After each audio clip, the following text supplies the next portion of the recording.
O Diyos aming Ama, ang lahat ng nilalang ay marapat na sumamba sa iyo. Higit sa iyong mga biyaya, sinasamba ka namin dahil ikaw ay ikaw. Lumalapit kami sa iyo, dakilang tagapaglikha, nagsusumamo at humihingi ng kapatawaran. Kami ay nagkulang at nagkasala. Patawarin mo kami sa katigasan ng aming mga puso. Turuan mo kami at dalhin sa inyong kalooban. Tingnan mo kami ng may awa at kahabagan. Hilumin mo po ang aming bayan, ang aming mga mahal sa buhay, kaibigan, kapitbahay, karatig bayan, ganon din ang aming mga kaaway sa pandemyang kinahaharap namin sa COVID-19. Isama niyo na rin ang mga may sakit sa iba't ibang karamdaman. Panginoon, balutin mo kami ng inyong kaluwalhatian. Itago mo kami sa lilim ng inyong mga pakpak laban sa anumang kapahamakan o wala sa oras na kamatayan.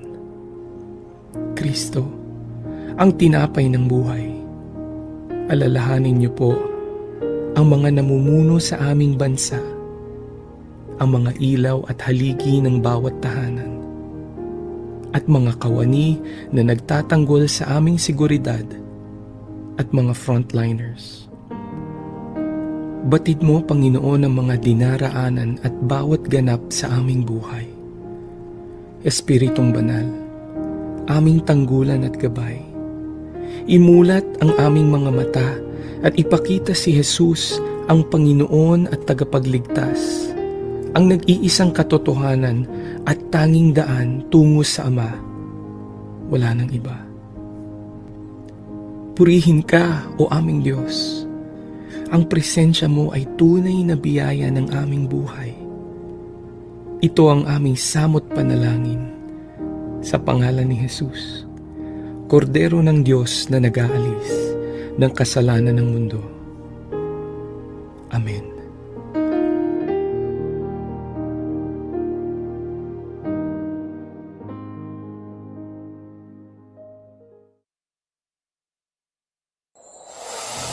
Walang kasing saya ang Paskong Pinoy. Dumaan man ang problema at pandemya, kayang-kayang lampasan basta't nagdadamayan at nagmamahalan. Ho, ho, ho!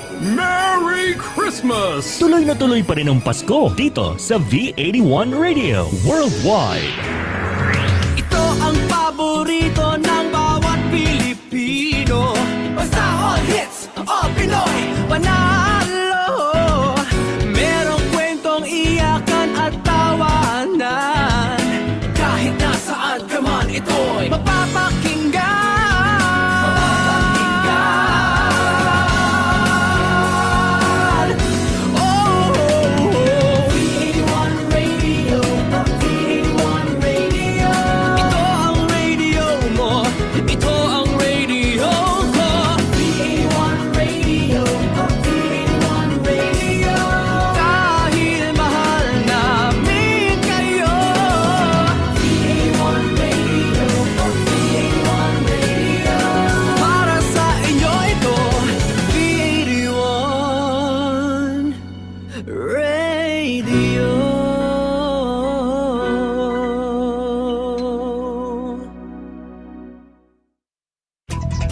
The views and opinions expressed in the following program are those of the program anchors and producers and do not necessarily reflect the policies and position of this station. Samahan na natin si Rachele Bonus at Raul Santos dito sa KPI, Kaunlaran at Pagbabago para sa inyo. Dito lang yan sa V81 Radio Worldwide. And good afternoon, everybody. Good morning to our other Pinoys in other parts of the world. Thank you very much for joining us. Thank you for sending in advanced questions already in the comments area of our poster for today. So, as you know, it's very timely. Sabi nga ng intro natin, dito sa Kaunlaran at Pagbabago para sa inyo, ay magpapasko na, and it's not going away, especially in V81. So, bakit siya timely? Because ang ating gobyerno ay may mga programa na ginagawa at magre-release pa ng bagong funds to help our economy by helping our MSMEs get back on their feet, because MSMEs are the backbone. We always read that in the papers, are the backbone of our economy. They comprise 99.6% of the registered entities in the DTI. So a lot of us, if you're in business, whether it's home-based or you're starting a little manufacturing, subcontracting, may karinderya kayo, you have a boutique, everything will practically fall within the MSME space, because kung hindi ka rin naman conglomerate, and tinamaan ka ng pandemya, this is for you.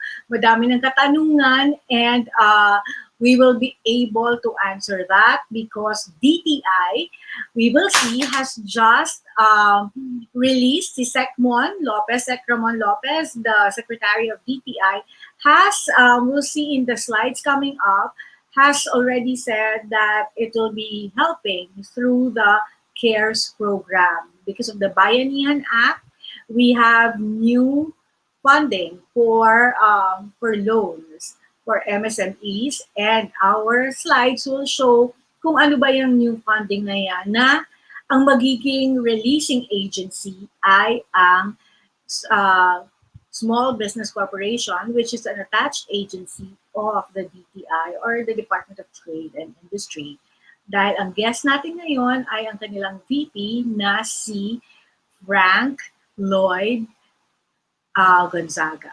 Napakamatunog ng kanyang name kasi not only is he the famous architect, but also the Gonzaga, napaka-artistahin. So Miguel, please, let's show the slides so we can know already what's up next, to give us an overview on how they can avail of the program. Here, sabi ni Ramon Lopez, the micro small business owners can borrow up to 500,000 from the DTI. And ang magre-release niyan, what you have to do, there's a simplified form now that you can do online through the Small Business Corporation. Sila yung nag-aalaga ng mga smaller scale na loan programs for the DTI.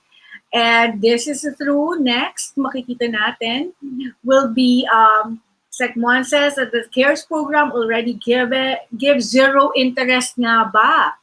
And 6% service fee, mababang mababayad, with a 6-month grace period pa. 6 months grace period. So, ibig sabihin, pwedeng hindi bayaran for the first 6 months na tumakbo yung utang, or I think there's also mechanics na pwede mong piliin kung saan yung hindi ka pwedeng magbabayad muna.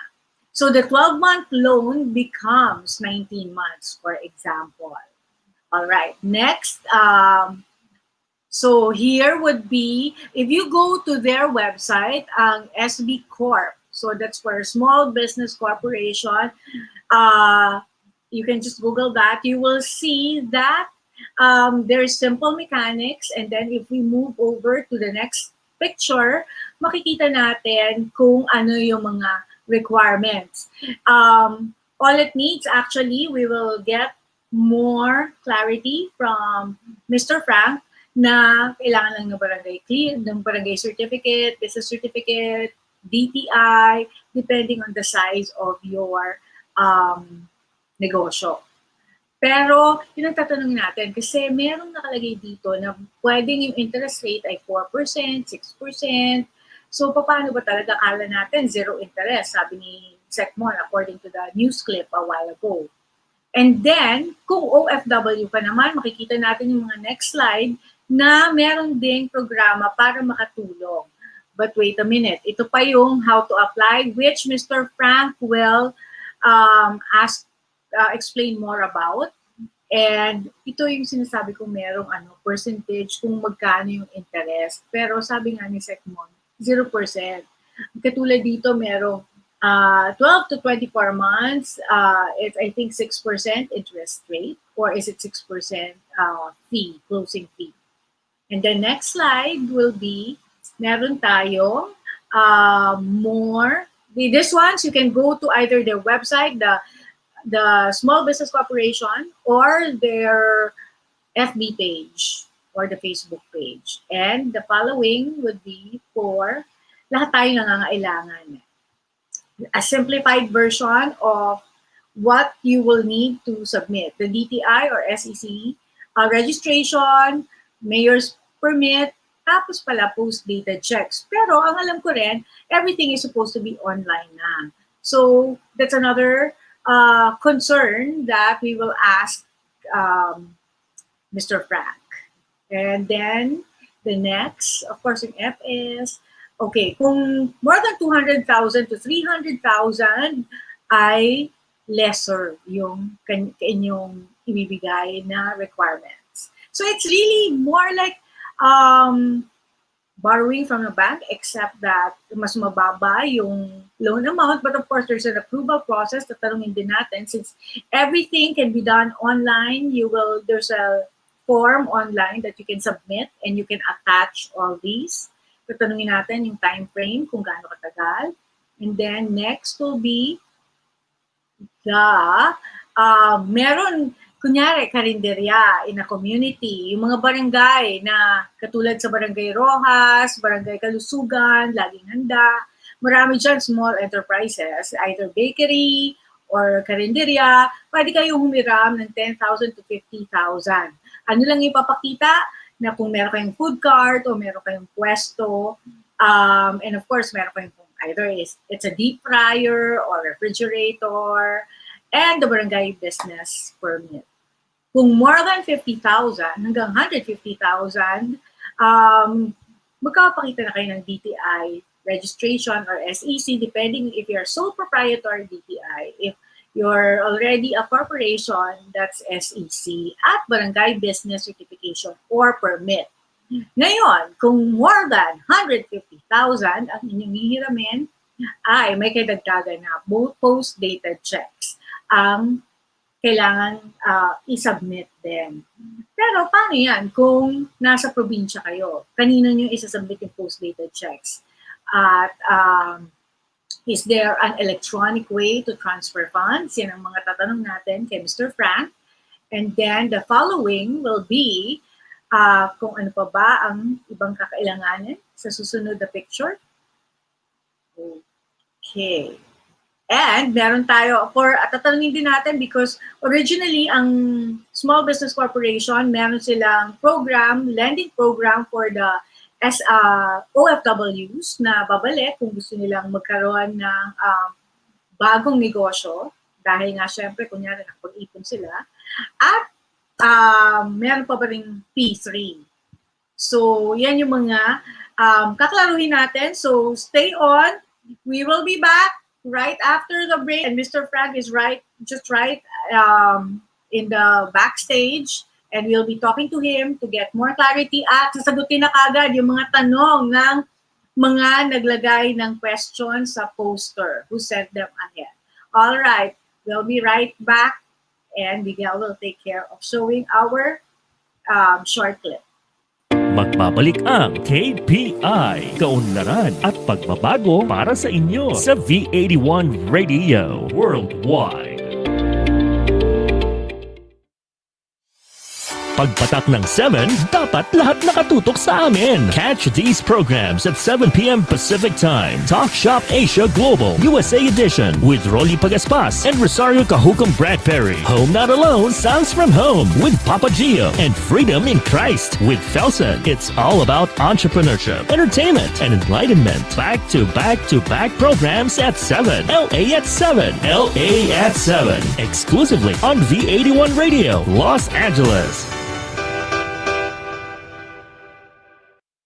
Good news para sa mga kababayan natin abroad. Mapapanood nyo na ang inyong mga paboritong V81 radio shows sa Amazon Fire TV. Simple lang ang gawin. Hanapin lang ang V81 TV app and install. Tiyak na wala kayong mamimiss na episodes na gusto nyo dahil mapapanood nyo na ito anytime and anywhere you want. Gamit ang Amazon Fire TV. Tandaan lang, just install V81 TV app and you're good to go. Another first from V81 Radio Worldwide.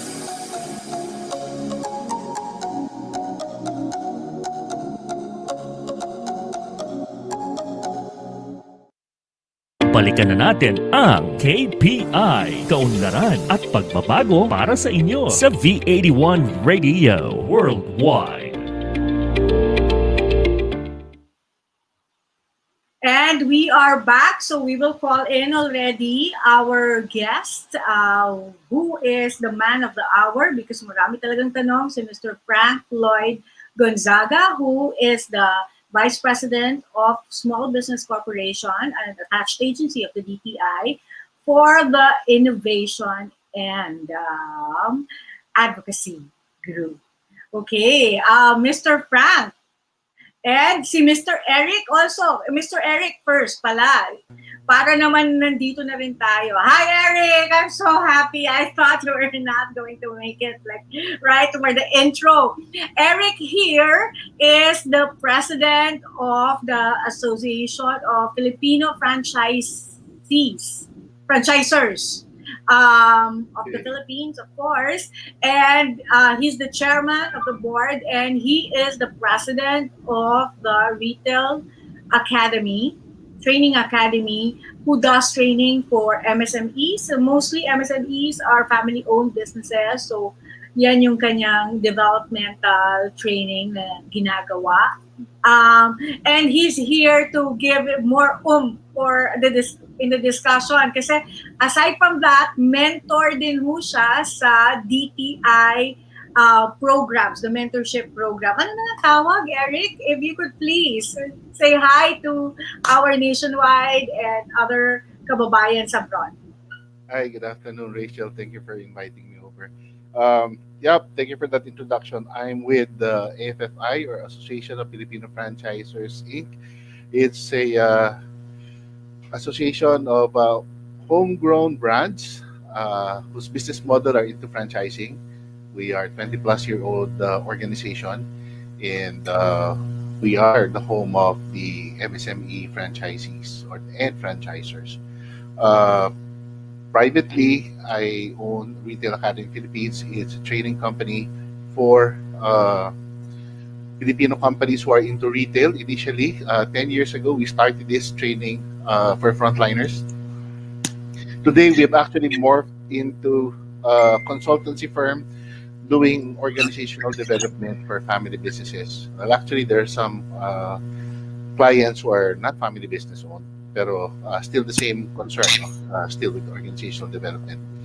So, thank you for inviting me over, and it's nice to learn what the DTI and Small Business Corp can offer. You were asking earlier, I'm actually a mentor of 𝗕𝗂𝗀𝗊𝗿 Center for Entrepreneurship, and the program is 𝗕𝗂𝗊𝗿 Mentor Me, which is in official partnership with the Department of Trade and Industry. Yes, and you're very active there. I see you post like doing the caravans of mentoring those who want to start up and those who have started already but not quite flying yet. Correct ba yun? Well, Rachel, during this pandemic, the KMME program has been rolled out online. So wala munang face-to-face. Before the lockdown was announced, actually, I was in Zamboanga Peninsula. So I came back March 14. So in time for the Uy, buti na lang! Diyos ko. Hindi. I would have stayed there for at least 2 to 3 months. No? So, so KMME is now done online. And I'm actually doing some coaching for the ones who will graduate from Caraga region. So that's from the north. No?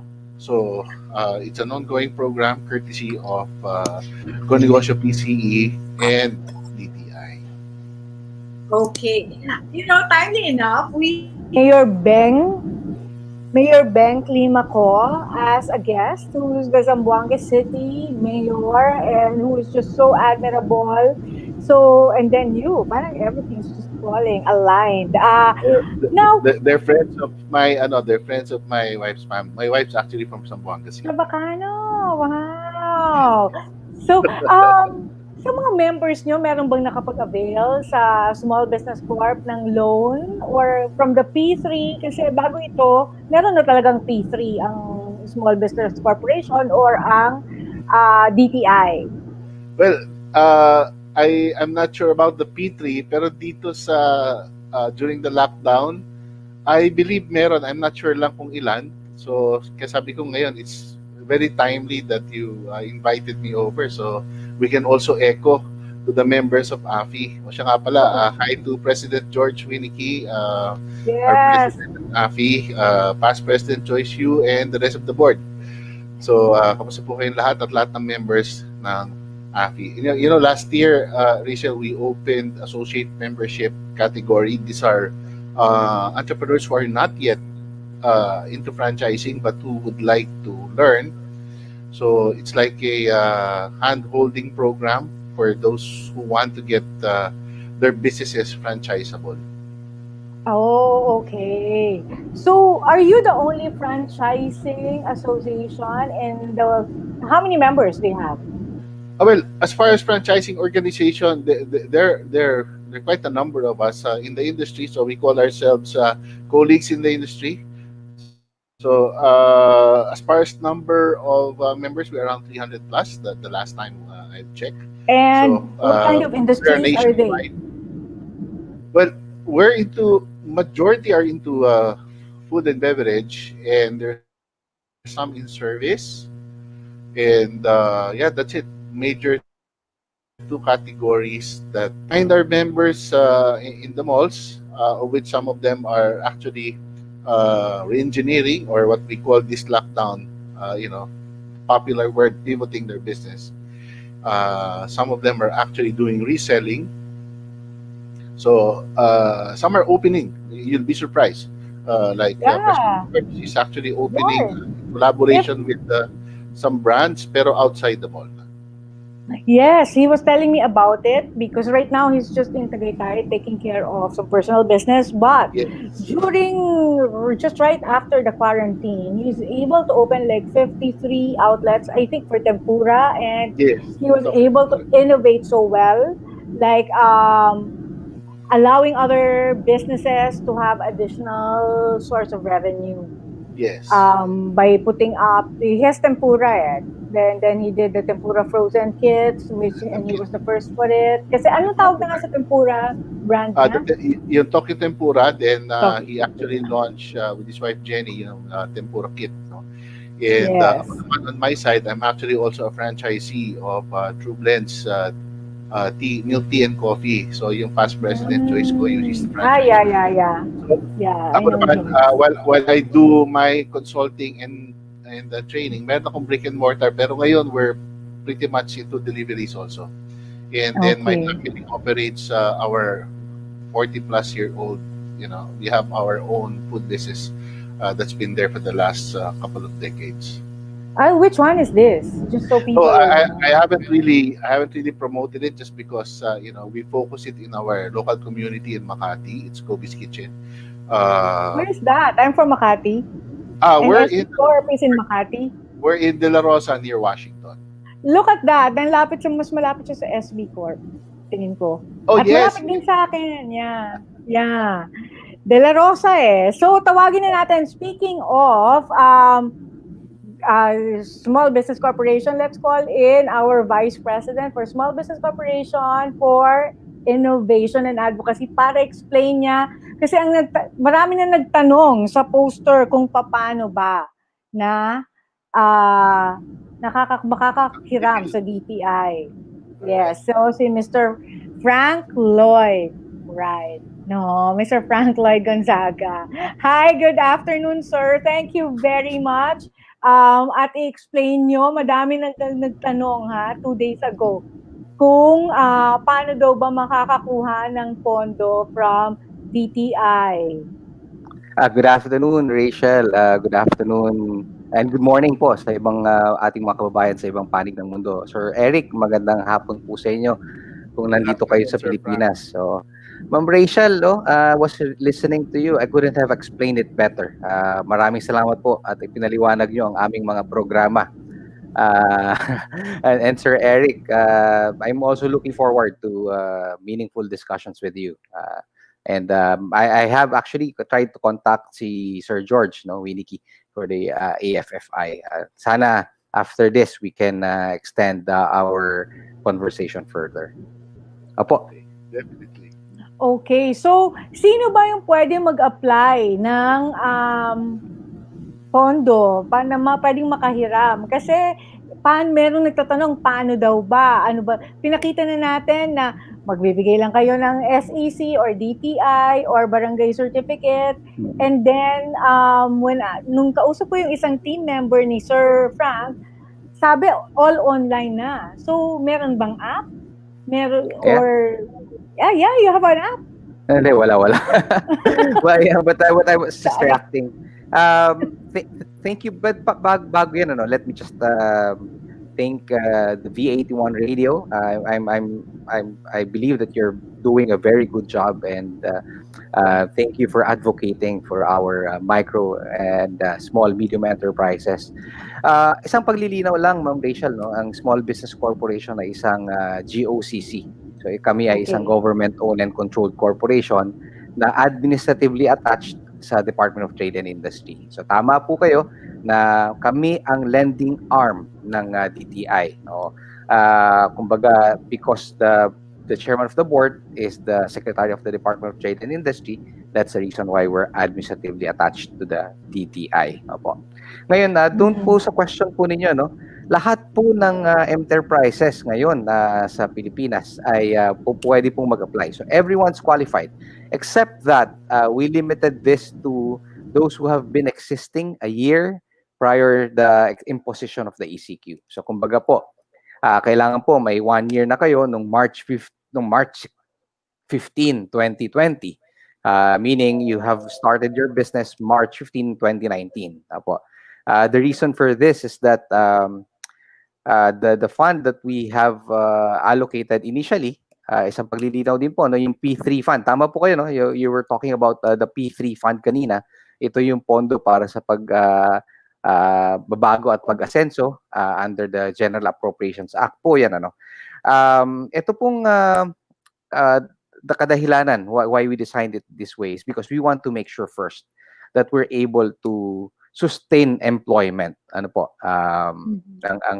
unang gusto po nating isalba ay ang mga negosyo na may empleyado na, dahil we don't want to contribute to yung unemployment. Opo. Yeah. At pangalawa pong sagot sa tanong po ninyo, Ma'am Rachel, is that wala po kaming application sa ngayon. Ito po inaasikaso pa lang po namin because everything has been turned upside down po, talagang we're playing catch up because of this pandemic.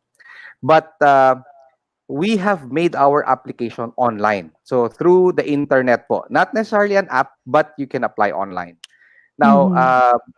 Kung tatanong niyo po yung paano yung submission ng mga requirements, yun po through online din po, and we believe that this access and this application online is the most democratic way of making our services kumbaga available to everyone. So yun po. Online po ito. May nagtanong, kasi na-mention nyo, sir, na para hindi mawalan ng trabaho yung iba, binibigyan natin ng tsansa na magkaroon ng pondo either for 13 months or pantawid for another 15 days na sweldo. Pero may nagtanong, sari-sari store siya. So, pwede ba siya mag-apply? Kasi, syempre, pag sari-sari store, hindi naman talaga, kung kahit mini grocery, pwedeng dalawa lang sila mag-asawa. So, pwede ba siya mag-apply kahit walang empleyado? Opo, Ma'am Rachel. As a matter of fact, Ma'am Rachel, babalikan ko lang po yung istorya ng 𝗓𝗄𝗃, 𝗓𝗃, when we started po, this was April, after a few weeks after the pandemic the ECQ has been declared. nagpulong-pulong na po kami and we decided to make available a program to address yung ina-anticipate na po namin talaga na talagang maraming maapektuhan. So, nung una po, sabi namin, ano ba ang programang mas tutugon sa ating mga kababayan na sa kanilang pangangailangan, ano? And this resulted to the CARES 1. We are calling it the CARES 1 po, no? May papaliwanag ko po 'yan na sa mga susunod pang mamaya-maya siguro po. So yung sa CARES 1 po, we initially launched this 6 and 8% service fee. Wala pong interest, 6 and 8% po yung ating service fee. And 1 year nga po yung ating requirement. But everyone can apply, ano? Barangay certification lang po ang hinihingi natin na kanilang pagpapatunay bilang tumatakbo ng kanilang negosyo ng 1 taon. So lahat po sila ay kumbaga itatanggap natin. And because of that, we have accepted po, no, we received rather around 24,000 applications by June 18. Ano po? Medyo mabilis po, no? June 18, we were flooded with applications. And sabi po namin, ito talaga siguro ang epekto ng pandemya. So we began processing these applications. Ano po? We began processing this and nakita namin na 15 po dito, 15,000 have already been approved. Apo, na-approvehan na po namin. So some of these are moms and pop store, ano po, no? Yung mga maliliit, may mga sari-sari store, may mga karinderya. So, bilang sagot po sa inyong katanungan, Ma'am Rachele, is that we are not discriminating sa anumang pong mga enterprise dyan. Okay. So, pag naka-mute si Eric, may tanong siya. Yeah. Hi, Sir Frank. Pag-apply po sa online, gaano katagal po yung aasahan ng mga borrowers natin processing? Magandang itinanong niyo po yan, Sir Eric, para makapag-segue ako doon sa susunod ko sasabihin. Noong po sa CARES 1, ano po, napansin po namin na the challenges that we have faced is really gusto po namin i-evaluate at mabilis po, no? Kasi ang pagpapautang po ng gobyerno, Sir Eric, Ma'am Rachele, ay nakaangkla po sa 3 bagay. At hopefully po yung mga tagapakinig po natin maiintindihan ito. Unang-una po is that we have to be able to establish the identity of our borrowers. Ang tinatawag po na KYC, Know Your Customer. Yes. Okay. Yes. So, kumbaga po, this now entails a process wherein we have to validate your existence. Kailangan po maisiguro namin. So, ito po yung ID ninyo na sinasubmit, o kaya po yung inyong DTI permit. Kaya po ganun ang mga requirements. Okay. Pangalawa po is that ang evaluation po na ginamit ko, say for example, kayo, Sir Eric, the evaluation standard that I used on you should be the same kung gaano po ang gagamitin ko para kay Ma'am Rachele. So, there should be a set standard that I'm using to underwrite. Hindi po pwedeng pabago-bago. Otherwise po, that will be unfair. Okay. Yes. At pangatlo po, we have to be able to establish a probable repayment. Kasi po, kami po ay isang lending institution po, no? So, 3 pamantayan lang po yan. So, habang inoobserbahan po namin ang 3 pamantayan na yan, minsan po na-encounter namin mali yung ID o kaya po yung ID na prinesenta ay hindi tumutugma doon sa inilagay sa application na finill up. Yung pong contact numbers ay hindi po updated. Ano po? Yung email address po ay minsan ay bagong gawa, hindi na po na-access. May mga ganun pong pagkakataon na nagpapatagal po sa aming proseso ng pag-evaluate. Pangalawa po, yung standard po, as far as we are concerned, is pretty much standard. That's why these are the things that we can control. Pero yung pangatlo po, yung pag-establish ng probability of repayment, iyan po ay depende po sa aming mga nangihiram po, no? Sa mga borrowers po natin. Ibig sabihin po, when we call them and hindi po sila available, that adds another day, Sir Eric, no? That adds another day. And then the queue, kasi po ito ay pila, no? Pila po ito dahil kung ano po yung nauna namin natatanggap, we are processing them as we receive them.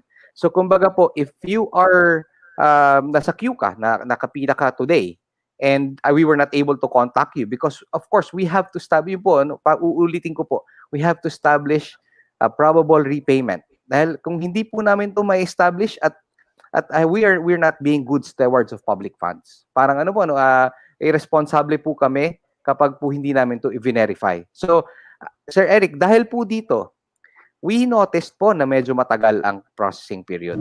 So that's why we went to 𝗘𝗃𝗄. Ayan na po, no? So dito po sa 𝗘𝗃𝗄, sabi namin, let's eliminate some of the things that we cannot control. Let's try to lessen, no, the dependencies. So naglagay po kami dyan ng video uploading. So sabi po namin, you upload your video so that you explain to us already ano ba ang negosyo nyo, ano ba, para wala na kaming dependency na hanapin pa kayo at tawagan, ano po. So those are the things, ano po. And na-realize po namin na teka, medyo talaga challenging siguro ito para sa ating ilang mga kababayan, lalo na yung mga maliliit na kababayan po natin. That's why papunta na po tayo ngayon sa Cares Under the Bayanihan na iprinisanta po ni Ma'am Rachele kanina. So, just to summarize na po, Sir Eric, we want to make it as fast as we can dahil alam po namin ito ay lifeline, ano? Kasi nga po, sabi nga po namin, ang karamihan po ng mga nanghihiram, lagi po natin nilang sinasabi sa amin, kung hindi lang naman nagka-pandemya, hindi na kami manghihiram eh. Ayaw namin manghiram. So, ganun po, no? We understand that and we know that sensitivity. That's why we act fast, we try to act fast, we try to address all these issues as fast as we can, and we try to streamline our process further po. So, yun po, Sir Eric. Okay. Sir Lloyd, follow up ako lang. So, halimbawa na-approve na siya. Paano modes of payment ni borrower? Opo. Ngayon po, ang aming pong infrastructure for repayment is either you pay through Land Bank or you pay through our partner payment centers, katulad po ng Bayad Center. Meron din po yata kaming partnership with Cebuana Luwilier and Palawan Express. Pero sa mga susunod pong araw, ito rin po isa sa mga inaasikaso ko po, no? Hopefully po mapapayag ko ang GCash at PayMaya na makipag-partner po sa amin at saka iba pang fintech company katulad po ng Discartech ng RCBC. So yan po, yan po yung ginagawa po natin. We want to expand also and make it more convenient for our borrowers to pay their loans. Maganda yun, Sir Lloyd, para yung mga kababayan natin, no, lalo na yung outside Metro Manila, will not have difficulty to pay. At saka di pala na kailangan ng PDC. So kung merong electronic payment, that's better for the borrower. So Sir kahit Eric, Frank na lang po. Frank na lang. Sige po, Sir Frank. Sorry. So kahit Okay. 250,000 or more than 150,000, hindi rin kailangan ng PDC na? Actually, Ma'am Rachele, I have to be transparent with you po, no. The PDCs are actually ano po, no, it works a lot of ways. Number one, it provides us security. Ano po, no, kumbaga para po kumbaga that's one way of ensuring repayment. Pangalawa, it gives us the convenience of not collecting from you anymore. Ganun po, no. At pinag-uusapan po namin yan, ano ba ang halaga ng isang post-dated check po, no? So we are currently looking at that and hopefully po we can come up with a definitive process. But right now, it's being required, Ma'am Rachele. I think 150,000 and up still requiring PDC. Apo. Pero So, Sir paano Eric, tama po kayo. Much as we're already reviewing this. So paano Sir Frank, may deadline. Oh, game. Sige, No, Mr. you Chair, first. May ano yung deadline? Tama yung magandang... May deadline po ba ng pag-apply or tuloy-tuloy ito? Magandang tanong po yan. The Bayanihan to Recover as One Act po, no? 11494 po yata yun. Gave us 10 billion funding po. But this is as an equity. Kumbaga po, dagdag capitalization po ng Small Business Corporation.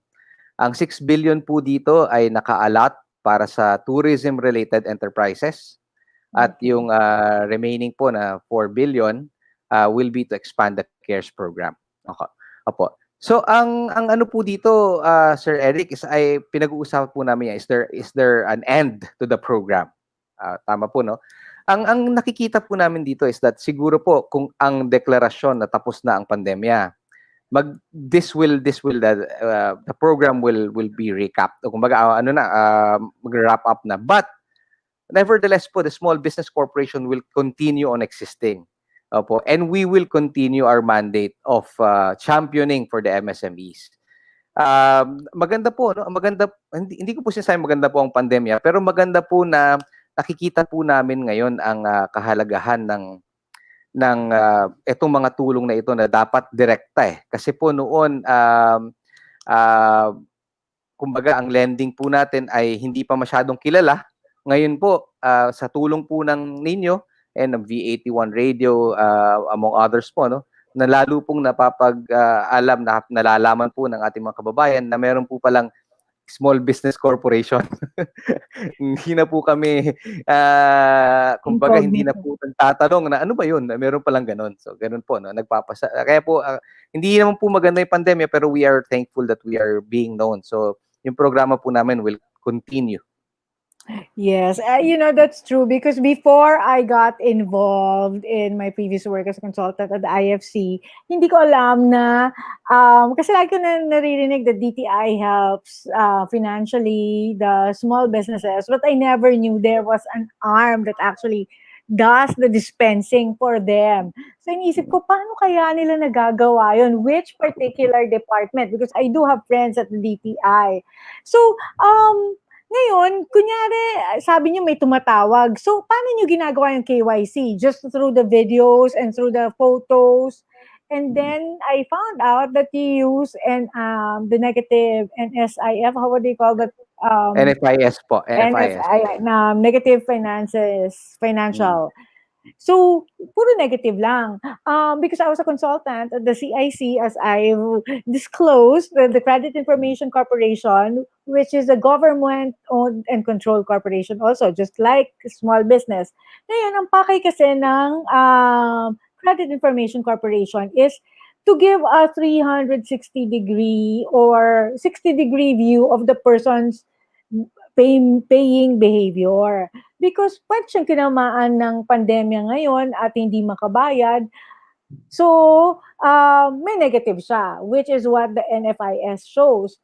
But, it's a pattern of behavior. Everything in our lives is a pattern of behavior. Kung mandaraya, expect na magiging mandaraya. Kung sinungaling, kung babaero, expect that later on. But anyway, so anyway, ganun din sa 𝗖𝗍. So, kung katulad dito, meron nagsasabi na walan daw siya ng eatery, sabi ni Daisy Labangco, isang mapagalang araw po, dahil kailangan ko po ng puhunan kasi naubos po talaga ako ngayong lockdown, hindi na ako nakakabayad ng upa. Meron po akong maliit na eatery, sana po makaloan ako.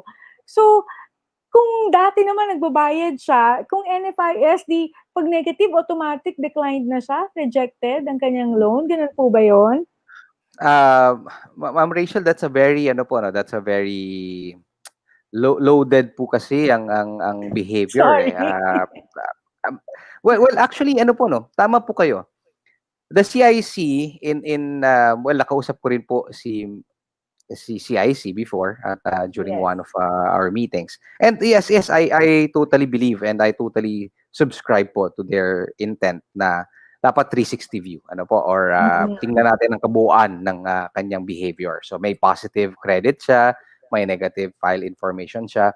Pero dito po sa Small Business Corporation, meron po kaming tinatawag na major or minor negative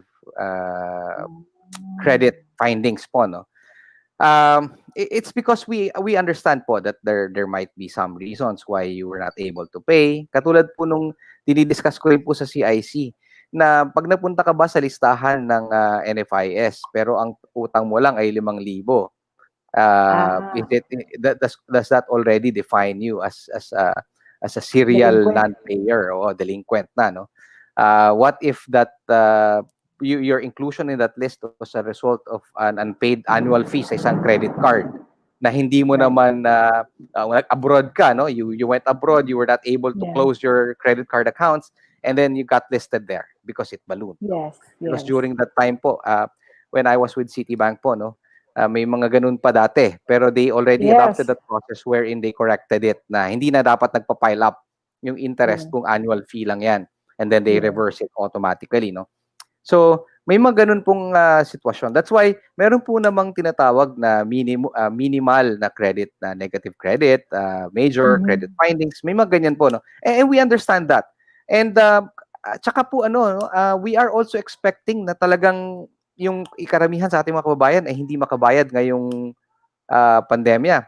Pero ang kaya po ang hinihingi po namin ay yung 2018 at 2019 na FS, hindi po yung 2020. Ano po? Kasi po alam namin na idideklara nyo po dyan sa 2020 is karamihan po negative losses, no? That's why we're not gonna ask for it. And that's the reason po why we are looking at the silver lining po, no? Baka nung 2018 and then 2019 you're performing great. But in 2020 of course, when the pandemic struck, hindi na kayo medyo you suffered a lot of losses or some minor losses. Pero yung po sa 2018, kaya po Sir Eric, doon po sa mga members po ng Association of Filipino Franchisers, yung FS po ninyo 2018, 2019 po pwede po ninyong yun ang submit. So that's very smart. It addresses the concern na natural ngayon meron akong negative kasi 8 months ako nawala ng negosyo, and then even the dad, my daughter, talaga nagsara lahat ng berberya. Tapos Airbnb yung isang kanyang negosyo namin, but wala din, sarado din. So talagang nag-default, I have to say. Tapos yung isa naman sabi, nung tumawag daw siya, August siya tumawag, na-release na daw. And there was and then he wants that, he's asking, ngayon, sabi, i-correct daw, marirelease daw in October. Now, come October, hindi pa rin nare-release. Isa siyang construction company. Ma'am Rachel, thank you for bringing that up, because that's one of the challenges that we're facing. Yung pong loan release ay naaprubahan ka na ng loan pero hindi mo pa natatanggap, ano? Kasi po ang sa ngayon po, no, we are also constrained to make sure that everyone stays safe and healthy. Okay. We don't want to add to your stress po na baka ma-contract niyo yung sakit na yan, yung virus na yan. So we try to, as much as possible po, no, maintain physical distancing, especially in this. Pagka po kaya po ang ang capacity lang po namin sa ngayon, we try to accommodate as much as we can. But you have to, I'm begging you to please understand na 15,000 po itong naaprubahan na ito. Okay. At kung makakatanggap po kami ng 120 sa isang araw, gaano po namin ito katagal na ipoproseso? That's why po, no, what we are doing is we're also making sure po, no, that we put in place yung mga itong ating panibagong proseso po. One-time pin. Ganito po kasi, let me explain that. Ang application form po will not stand or will not be able to replace your agreement to the terms and conditions of the loan. Okay. Sa mga abogado po, this legal parlance, hindi po ako abogado, but yun po ang paliwanag sa akin. Kasi ako po ay nagsasabi na bakit di pa natin maibigay yan lahat ng loan na yan? Dapat i-release na natin yan. But I'm being told po na the borrower has to agree to the terms and conditions of the loan, and it has to be witnessed by someone.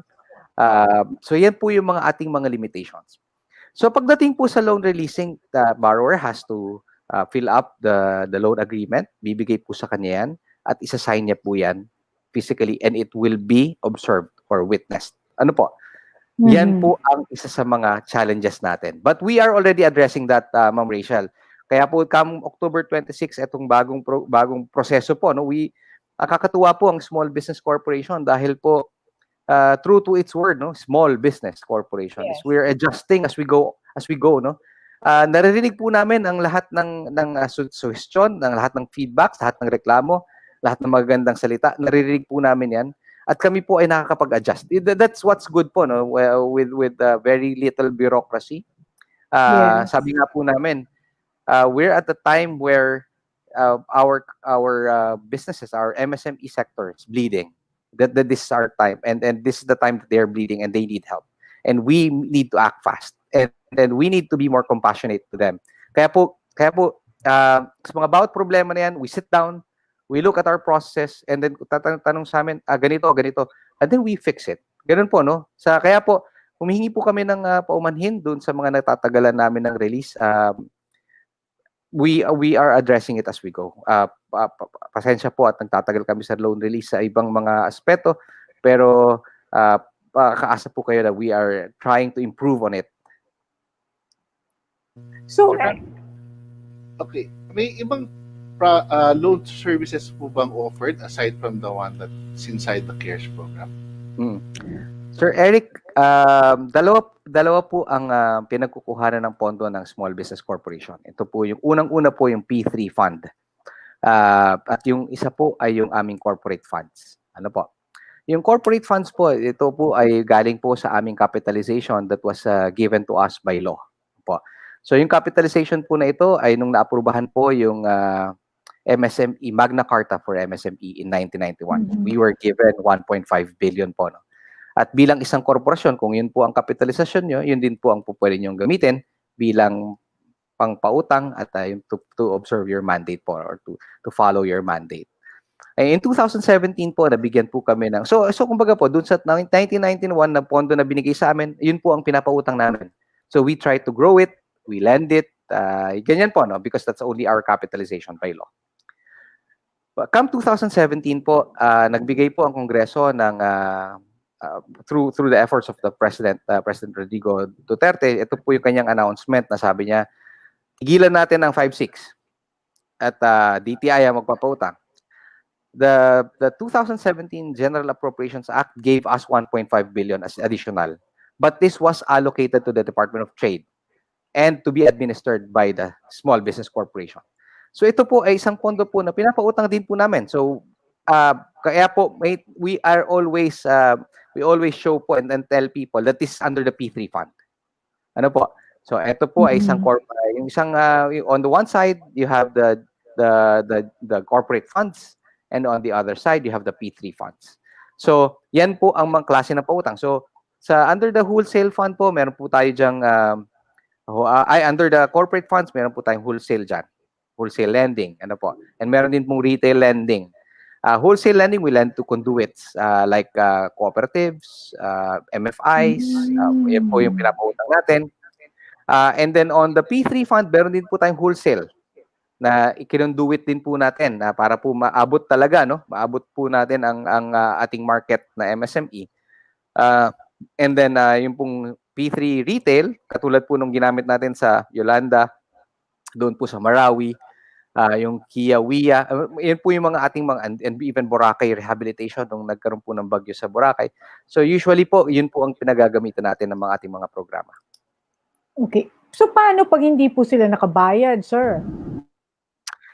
Ma'am Rachele, ito pong kaya po ngayon nagpapasalamat po kami na may small claims court. Ano po? We have ano po, ang isa po kasi talagang bilang isang government-owned and controlled corporation, mas medyo po we are being kumbaga may higher standards po kami na sinusunod, ano. Hindi po namin basta-basta pwedeng i-write off ang isang utang kasi po Ponto ng bayan. Pagka po ganyan parang we are giving up na po, no, kagad, ano. And Yes. hindi po maganda yun. We are not being good stewards of public funds. Kaya po kami po ay nagdedemanda. We demand from the small claims court at nagpapaano po, no. But of course, these are ministerial on our end. Ginagampanan po namin ang aming role sa small business corporation. So you're essentially like a bank, except that you're not deposit taking. Is that right?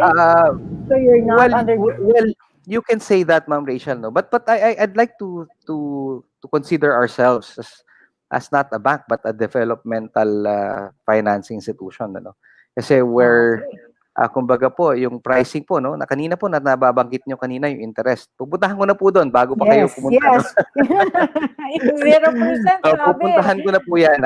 I'll go straight to that topic. When you say po, no, na interest, ang interest po kasi is a function of credit risk, ano po, tsaka yung cost of money.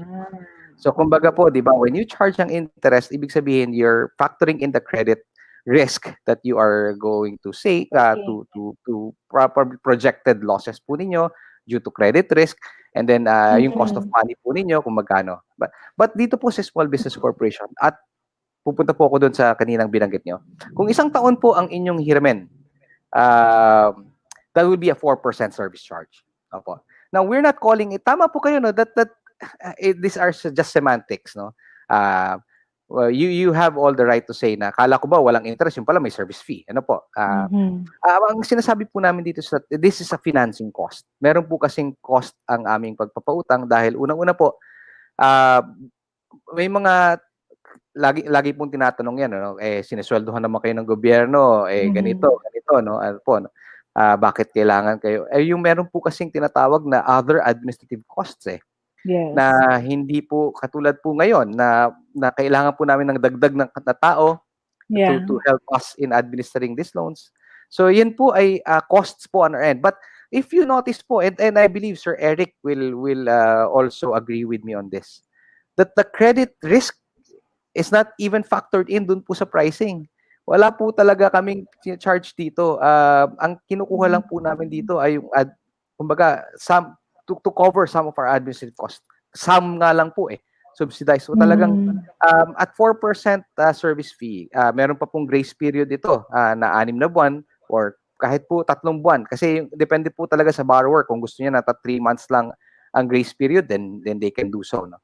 6 months grace period. Yung po, say for example, you borrowed 10,000 pesos, Ma'am Rachel. Ang service fee po ay 400 pesos. Tama po ba? 10,000 times 4%, that's 400 po, no? And then, ang repayment po ninyo isang taon. 10,000 divided by 12, so that's 1,666 po yata per month. So, wala na pong interest doon. Hindi na, kaya po sinasabi namin, it's service fee because it's upfront. Ano po? Okay. But you may call it any which way we want. Any which way you want. Pwede niyo po sabihin na, hindi, interest din yan effectively. Well, we will agree with you. If that's how you want to call it. Okay, but it is a service fee because even naman katulad ng mga bangko, meron din silang parang closing fee, administration fee, and daming fee actually pag uutang. So, does this mean na meron kayo, di ba ang bangko meron silang core banking system kasi it's able to track well to efficiently know if they're getting their collections timely. So from loan origination to determination, is that something adopted also by SB Corp? Yung tinatawag niyo po ditong collection efficiency po, no?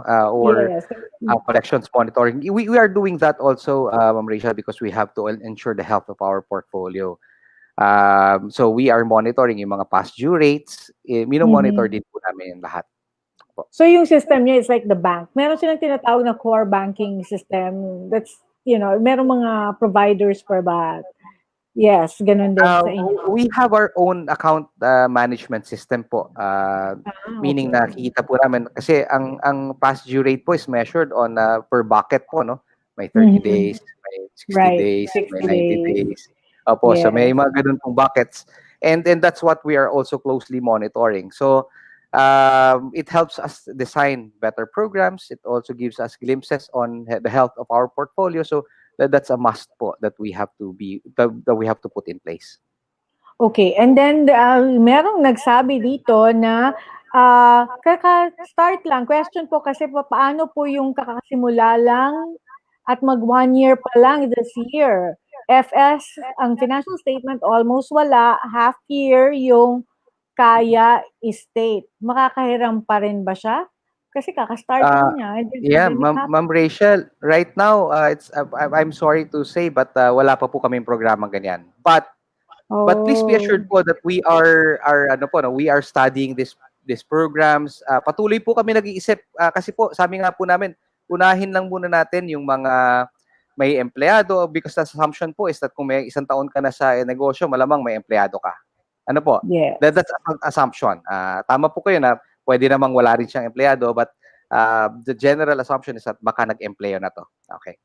So, yung pangalawa pong yugto siguro, ma'am, is to help those who are 6 months na may negosyo, medyo okay na, medyo alam na niya yung feel ng doing business in 6 months time.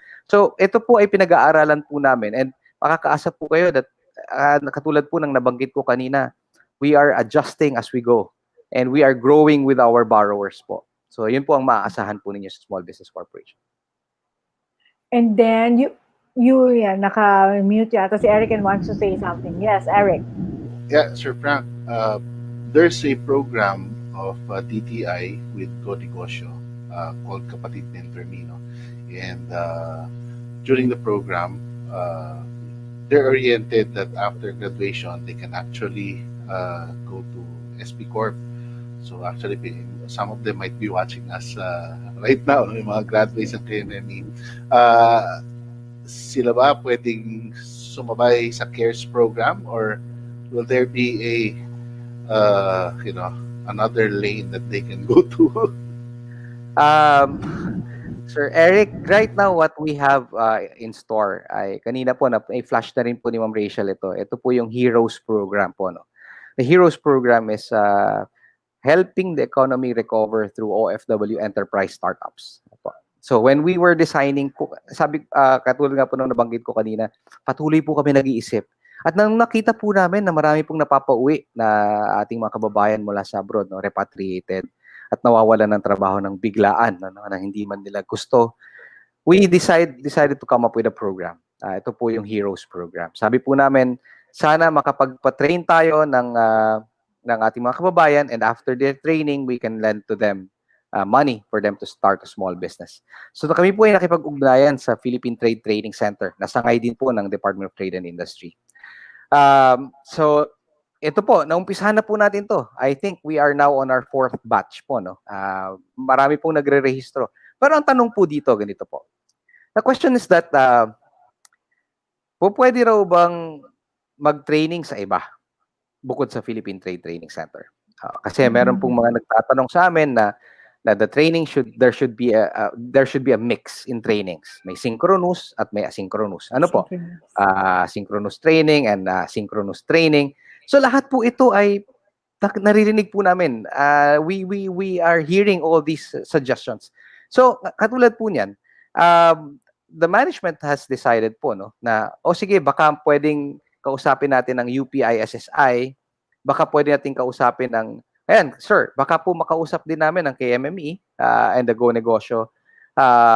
Tingnan po natin how we can help. But right now po, Sir Eric, the program is for the Heroes program. Ito po ay nakatuon po para sa ating mga kababayan na OFWs. But you're right po, no? There should be a channel, at least for those who have graduated from the KMME mentorship program. And I think there's value to it po, no? At naniniwala po kami that if you're able to upskill and hopefully get to practice whatever it is that you learn. So hopefully po we can also look at that. Maybe we can sit down, Sir Eric, and then discuss. Maybe we can review the curriculum, the model, or the course outline, and then we can sit down and design a program. Yes. Wonderful. Yeah, because that's what KPI advocates for, to connect, because we were talking ni Sir Frank na ang dami mga activities ang gobyerno that people can take advantage of, but since there's no awareness, so we really want to reinforce the awareness about that. And isa pang katanungan ay, so meron ngayong CARES program na mailo-launch sa Monday. Kasi kanina may CARES 1, at nakabasa ako ng CARES 2. Will this be CARES 3 technically, or is it CARES 1? It will just be CARES po, no? Kasi okay. Ang CARES po kasi ay COVID-19 assistance to restart enterprises. Opo.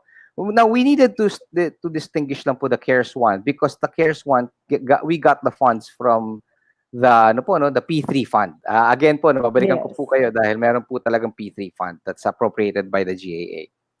So that we needed to make sure that, eto, galing to sa pondo na to, ha? So ito po ay CARES 1. Okay. Nung naubos po yung CARES 1, because it's only 1 billion that we have allotted, kinuha na po namin yung corporate funds namin for the CARES 2. But ngayon po, it's under the Bayanihan, which is also our equity. Pwede po namin sabihin CARES under the Bayanihan. So CARES for Bayanihan. O Bayanihan CARES. But ano lang po naman, it's just a reference to a specific stage in the program.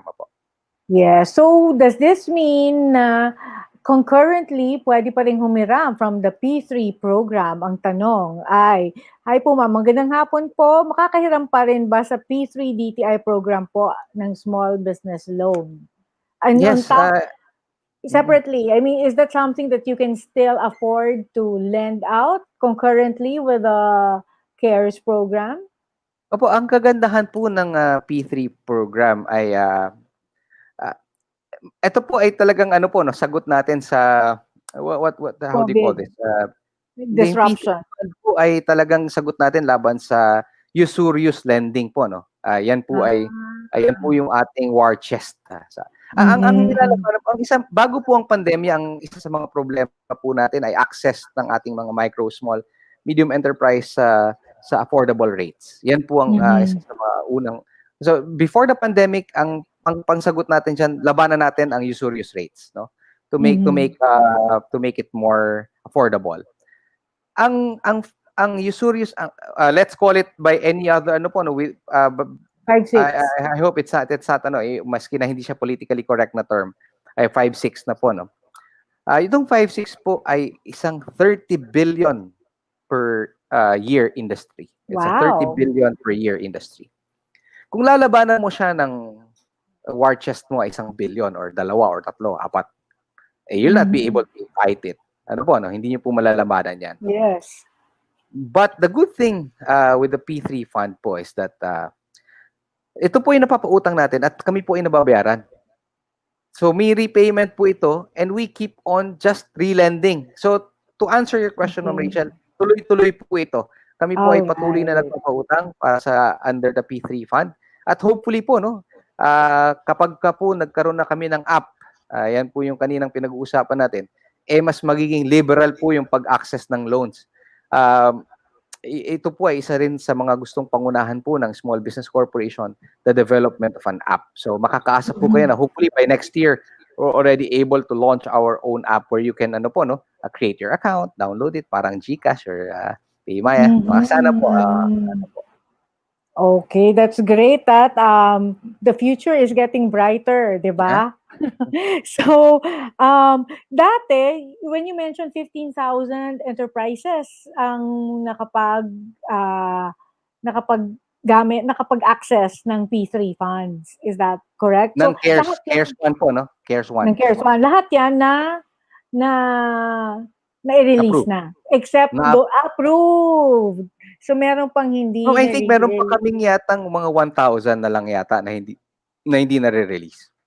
Yan. So, yan ang sagot. We're catching up. Opo. Yan ang sagot natin kay construction company who was asking August 24, tumawag siya, October 24, hindi pa raw nare-release. But, so, syempre nakaka-overwhelm yan. From evaluation of the applications, and this is nationwide, is that correct? Nationwide, of course?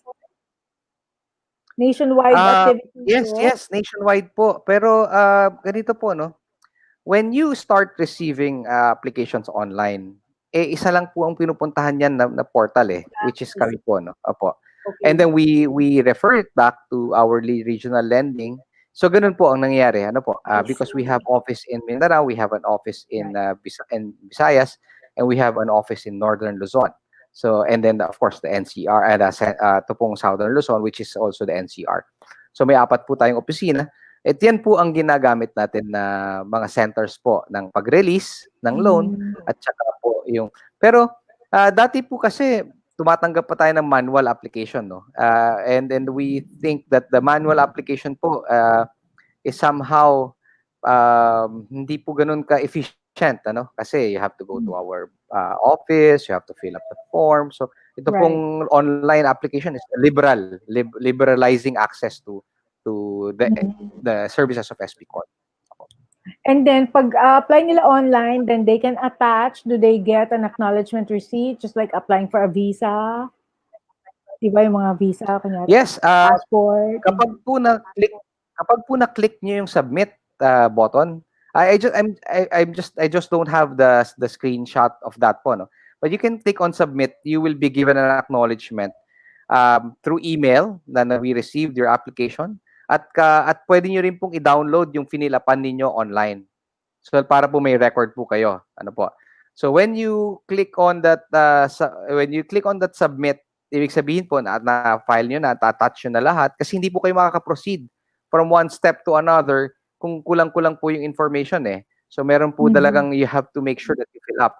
So kapag po naman kayo ay naaprubahan na, you will also get an email notification. Ganun po. Galing. May at least hindi sila mawawala na parang saan kami tatawag kasi alam mo naman, di ba, yung mga usual applications sa gobyerno, I mean, this is third world, but we're glad that we're moving a step forward at hindi na ganun ka third world.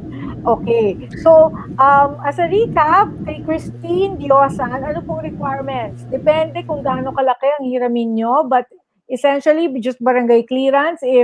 Kung hindi rin naman kayo, ako kasi parang ang peg ko, kung hindi kayo kumikita ng 1 million a month, you're really still small and micro.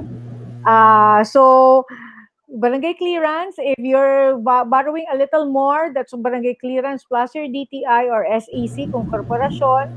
At kung 10 to 30,000 lang, I remember na kailangan may picture or video ng inyong pwesto at kung ano mang equipment meron. So, magka-hi lang tayo sa fans ni Eric, _𝗿𝗵𝗏 Abad. Hi, Sir Pike Yes, Maribeth. Okay. Siguro, because he's a mentor eh. So, this is an additional information you can share to your mentees. Yes, of course.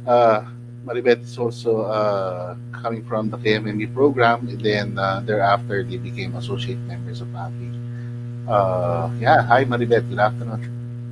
Yeah, so I hope nasagot natin pati yung kanina na medyo nagulat ako kung bakit daw hindi pa nare-release eh. But at least now we have, and we hope, sabi ni Nick Vibar-Decilio, he was replied to naman na may employee na ako pero nga lang wala pa siyang 1 year, so wala pa siyang FS.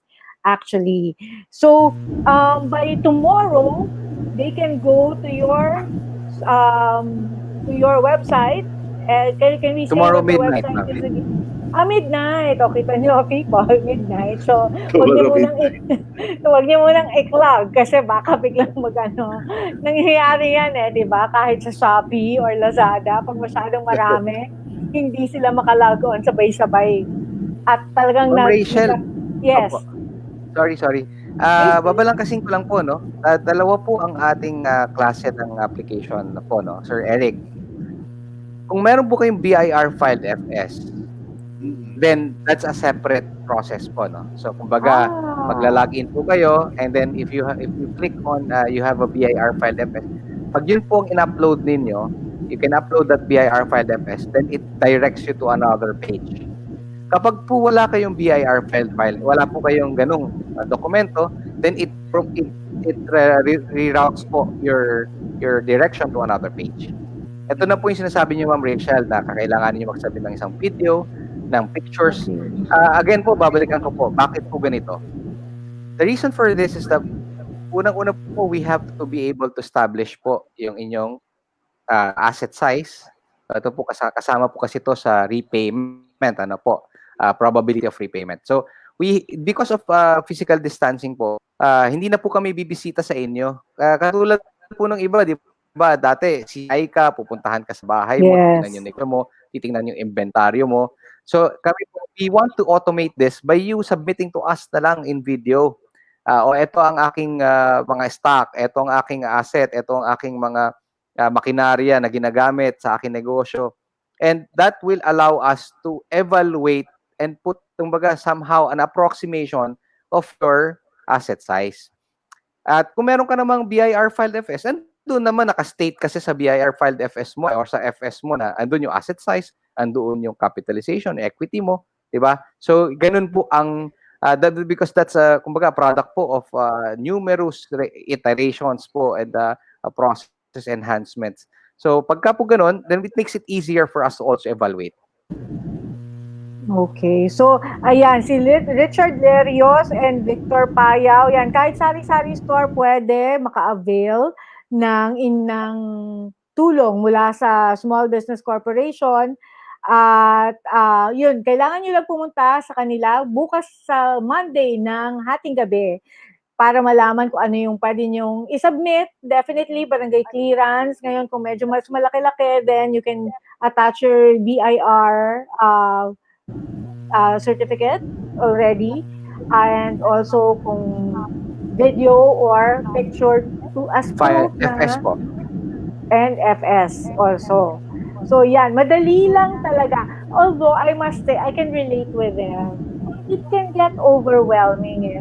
That's why ako before, when I had puestos for my milk tea, talagang nag-hire ako ng someone to do the legwork. Kasi ako, makikinig na lang ako. Kung meron akong 3 branches kasi, dati, I think, or I had 4. So parang feeling ko overwhelmed. Pupunta ako ng Manila, pupunta ako ng Quezon City, na-overwhelm ako. So gusto ko na sana yung streamline, sasabihin lang sa akin yung bullets, ito kailangan. So, yes, nakaka-overwhelm po, pero tingnan nyo lang po kasi ako naintindihan ko, I'm very phobic about those kinds of requirements. Pero naintindihan ko naman po na barangay clearance, madali lang yan, barangay certificate, that's something you do every year. Then DTI clearance or DTI certificate, which is something you do also every year as a renewal.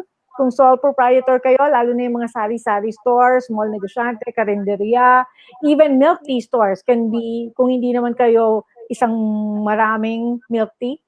So you can do that, attach it, and then for sure sa FB page nyo pa lang, meron na kayong picture kung anong itsura ng inyong tindahan. So ma-attach niyan para ma-assess nila.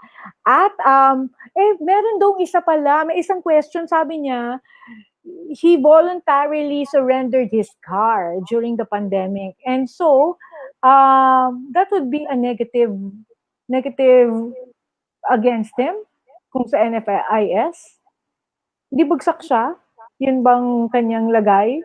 He just wants his expectation managed already at this point. Nakita ko lang sa poster question. Ma'am Rachel, to answer that, yung negative FS po is as of po ang tinitingnan namin kasi as of prior to the pandemic. Kasi alam po naman namin na talagang lahat po naapektuhan, no? May mga mayroong mga nahilahan ng kotse, may mga nahilahan ng mga nakaprenda. Naiintindihan po namin 'yan. Okay. So nasagot na yung tanong. Well, pwede ka pa, may pag-asa pang makakuha. At and then next, dahil lahat ay may deluge of application kasi it's online, pupunta sa Manila kahit na merong regional. So, and then you mentioned you had to hire additional, but that's a lot of evaluation to do. 15,000 alone is a lot. Like how many people are doing the evaluation to ensure that the red tape, the bureaucracy, of course, is lessened, the time frame?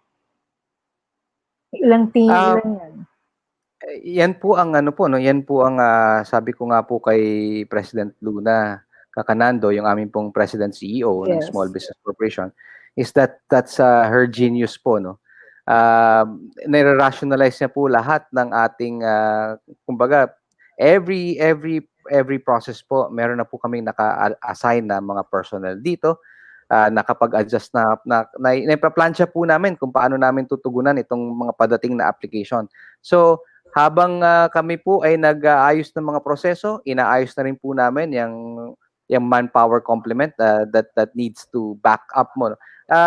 Makakaasa po kayo, Ma'am Rachel, na ito pong mga programa na ito, even before we launch it, is that we are anticipating already yung mga ibang mga bagay that we can anticipate. But there are such things as unfactorables po, no?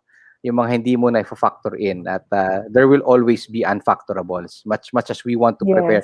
Ako po dati po nung unang-una kong po trabaho event po ako as events.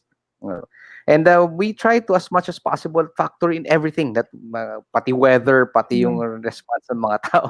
So ganyan po, but there will always be unfactorables hindi po mawawala. So yan po, minsan nabubulaga ka, pero at the end of the day, kailangan po yung other process nyo lang kung nakapila dyan at nakapwesto, you'll be able to address those. So yan po, makakaasa po kayo that hindi po showstopper yung number na yan, but it will just add to our challenge and we will be gladly accept those challenges and welcome those challenges. Okay, so Asaric, again, just to emphasize, Alex, may nagtanong ano po ba yung link na i-open para maka-fill up ng application form? Go to Small Business Corp na website, Small Business Corporation website.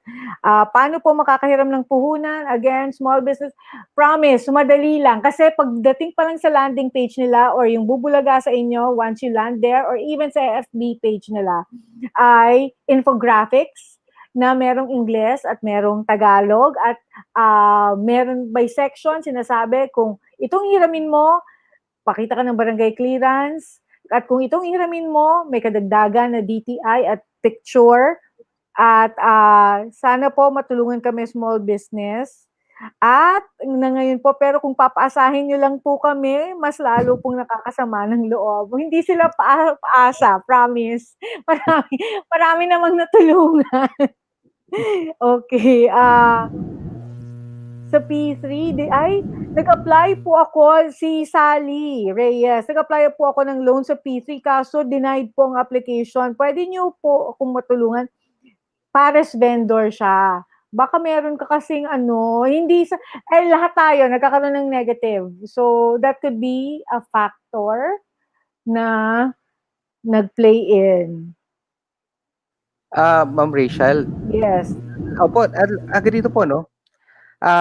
We are also aware of that possibility na baka may kapangalan ka o may mga ano po no, hindi po pabasta-basta at pabigla-bigla ang pagdedesisyon diyan sa negative file at yung denial po kumbaga is an exception rather than a rule, no. Hindi po namin gustong mag-deny. Sa kumbaga po ang gusto po namin mag-approve dahil alam po namin na ang role po namin ngayong panahon na ito ay upang makatulong. Kung ang deny po kami ng deny, that means we're not being able to be of help. So ang default po dyan lagi namin ay mag-approve. Ngayon po, ang mahirap lang po kasi is that pagka po kami ay nag-approve ng isang may negative file, ang unang tanong po sa amin lagi ng mga government regulators po, nandiyan po ang Commission on Audit, nandiyan din po ang Bangko Sentral. Kasi sabi po niya, alam mo na ngang hindi nagbabayad ng utang, pinautang mo pa rin. Baka may lagay sa'yo to, naglagay ba sa'yo to, may padulas ba ito, di ba? May mga ganyan po na insinuation which is mahirap po naman na kami ay mapagbintangan na ganun po, no? Dahil ayaw po natin yan. Kami po ay, kaya po ito ay iniisa-isa po namin at sinisiguro namin na kung ito ay nakita namin na may negative file, we make sure first na kayo ba talaga to. So we isa-isa po namin yung middle name mo ba pareho, yung surname mo ba pareho. Hindi po basta-basta kaming nagde-deny, Ma'am Rachel. And kung kayo po ay feeling niyo po ay bayad naman na kayo, you've already paid doon sa negative file yan. You came up already with an approved plan of repayment. Pwede naman niyo po kaming sabihan na oo, may NFIS ako pero na-aprubahan na yung plan of repayment ko, so baka pwede mo na kaming aprubahan SB Corp. Pwede po yan. You just have to bring it to our attention. Kasi hindi po namin alam na meron na kayong approved form plan for repayment. So ipagbigay alam nyo lang po sa amin at muli po namin titingnan ang inyong application. Is there a separate manpower team to look into the parang appeal na, meron na akong repayment plan na approve instead of lining back at the end of the 15,000 people applying? Yung team ko po yun, Ma'am Ray. Okay. Sila Eloy, si Jono, at si Angela. Yes. Okay.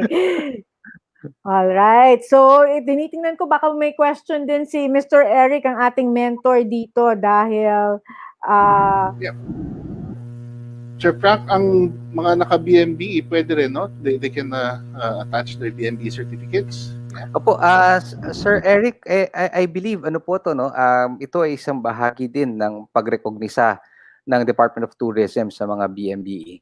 Dahil po, nilagay po namin sa aming Memorandum of Agreement na ang mga LGU accredited na BMBE ay maaaring mag-avail ng tourism pondo para sa turismo po, no? Tinatawag po natin Cares for Travel. Ang Cares for Travel ay mabubuksan din po sa October 26. Ito po ay yung pahagi ng 10 billion na ibinigay ng Bayanihan 2, specific po for the tourism industry or DOT accredited tourism enterprises. Okay. Tapos ito si 𝗙𝗿𝗄 Infante. Sir, I only use data and I can't enter the online application. Griselda, because bukas sa Monday pa ng midnight. I think talaga mag-open. Sunday midnight po. Sunday midnight. Sunday midnight pala. Sunday midnight. Monday talaga. Opo, Okay. opo. Kala ko Monday. Kasi kanina kala ko Monday midnight. So, Monday at the first minute of Monday. Yes. So, hindi pa siya bukas, Miss Griselda. I want to add capital. I borrowed money from 5-6. Good luck. Even if there is a big interest. Now the pandemic passes, I find it difficult to pay. Can I be your loan? I am a mayor's permit. I think she meant that siya mayor's permit, pwede ba siya makahiram? Yes, Opo. pero meron tayong proseso. So for everyone, just like kung hiram kayo, kasi lang yun nga, kaya rin mahal yung interest sa 5-6. Madali kasi eh. Everything, you pay so much for anything in life that comes easy. So, but if you want to work hard, here we go. But it's legit naman, no? Dahil ang layo sa 5-6 4% service fee. That's it for the whole life of the loan. Okay, kindly send me a link to, sabi naman ni Zandra Marzan, to fill up the application form. Thanks. Ano po yung, just for everyone's info, ang inyong website ay, kasi may .org.ph ba? Small .org.ph. Yes, it's so sbgfc.org.ph. sbgfc.org.ph. Okay. Small business.org.ph. But if you Google them, everyone's Googling everything, makikita nyo po siya kaagad. So, I hope Vivian, how po, please, again, go kahit sa FB. FB has 100% penetration here in the country. So, they're easily searchable. Rowie Harlan, tatanong ko po, kaya sa amin na okay. Tatanong ko po, paano po kaya kapag sinabi po sa amin na for recommendation po? Anong ibig sabihin nun? Ang sagot daw sa kanila for recommendation. Baka po for evaluation. Baka po for evaluation. Kasi ganito po, no? Ang proseso po ay, una po, tinignan po namin na tama ba ang iyong dokumentong isinabit. Ito po yung tawag na document verification. Ano po? Pangalawa po, susunod po dyan ay yung business verification. Ibig sabihin, yung bang negosyo mo ay ganito. Ito po ay mga paraan din po kasi namin ng pag-establish na kayo po talaga yan. At ito po ay inyong negosyo. Kasi baka po i-apply kayo ng inyong kapitbahay. Negosyo nyo, yung kapitbahay ang nag-apply. Ano po? So we need to make sure din po na kayo yan at yung papeles nyo yan. At yan. So kung for evaluation po, ibig sabihin, ito po ay nire-revise namin. Kapag po naman na-aprubahan na, approved na po ang nakalagay doon. Approved. At tapos for loan releasing ang susunod po na proseso. So lahat po yan ay makikita po sa aming website at sa aming Facebook page. May link po kami dyan na kapag po nag-apply kayo, we also make sure that you know what the status of your application is. Ayaw po namin na hindi nyo rin nangangapa po kayo sa dilim. Ano po? Kaya po nila nakikita na yung application ko pala ay for loan release na pero ang tagal, hindi pa ma-release. Ganun po, no? Kaya po nila nakikita. But, kaya po sinasabi ko, we as much as possible po, we try to tell everyone ano po ang lagay ng inyong application ngayon. So, may reference number if they go, kunyari, they go online para makita kung ano yung progress ng application? Yung email po na ginamit nila, yun din po ang kanilang gagamitin bilang reference po. Okay. May reference number po na na-generate po, no? Pero pag nakalimutan po nila yun, they can use their email address to check lang the loan application of their loan status or their loan. Okay. Si Jocelyn Flores, sabi niya, na-approve siya. Ang kaso may approval pa. Akala ko kung mag-apply ka ng 49K, yun talaga yun pala. Pero wala nang dumating. I think what she meant was 49K yung pinapa-approve niya. And not necessarily 49K ma-approve. Yes. Meron bang ganong cases? Pwedeng babaan. Pwede po. Yan po yung sinasabi namin that we need to make sure that the payment, probability of payment, of repayment rather. So kung nakikita po namin, say for example po, no, karamihan po ng nag-apply, say for example, they sari-sari store, they borrow 200,000, they want to borrow 200,000. Ang tanong po dyan is that, kaya bang mabayaran ng sales mo yung Yes, of inihiram mo? course. Oo. Pangalawa, gaano pa kalaking inventaryo ang kailangan mo? Kasi po, ganito po, no, we have to make sure that please understand and bear with us that this is a government fund and that we have a mandate po to help as many as we can. Kung pong lahat ng manghihiram sa amin ay papahiramin po namin ayon sa kanilang application na amount or amount being applied for. Kung karamihan po ay manghiram ng 3 milyon o 2 milyon, ilan lang po ang mapapahiram natin. Please also bear with us. If we put the numbers in, ang isang bilyong piso po, no, at an average loan size of 100,000 can only lend to around 10,000 companies. I'm not sure if that's correct number, pero parang ganun po, or 100. Yes. Apo, no? And then so if you're talking of 10 billion, an average loan size of 100,000, you can lend 100,000 to 100,000 enterprises. Yes. There are, katulad po na nabanggit niyo, Ma'am Rachele, kanina, there are around 980,000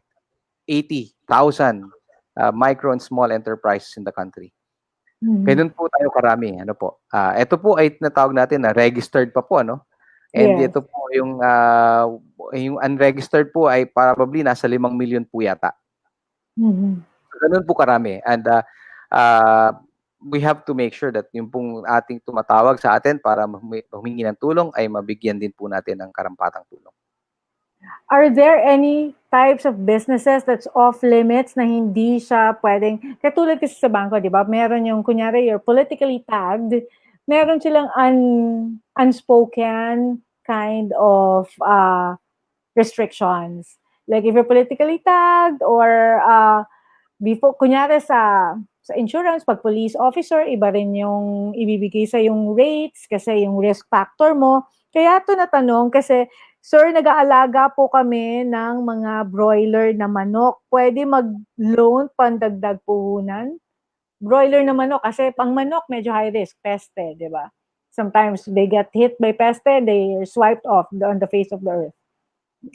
Wala po kaming hindi pinapayagang negosyo, no, or uri ng negosyo. Wag lang po yung illegal na negosyo. Hindi po natin i-condone yung mga illegal activities.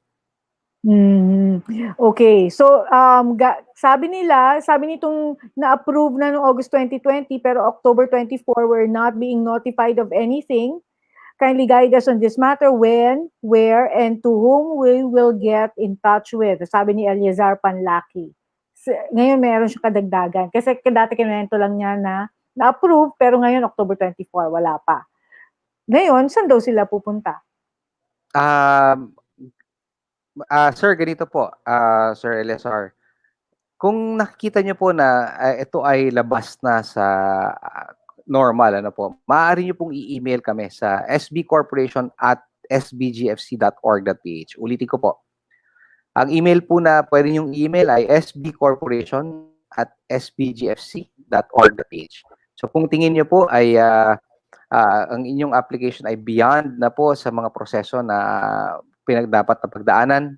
Ang intindi ko po kasi sa tanong ninyo ay alam nyo approve na kayo. Pero ngayon biglang nawala yung status ng inyong application doon sa ano po, no? So pakibigay alam nyo po sa amin ito by emailing, sending us an email.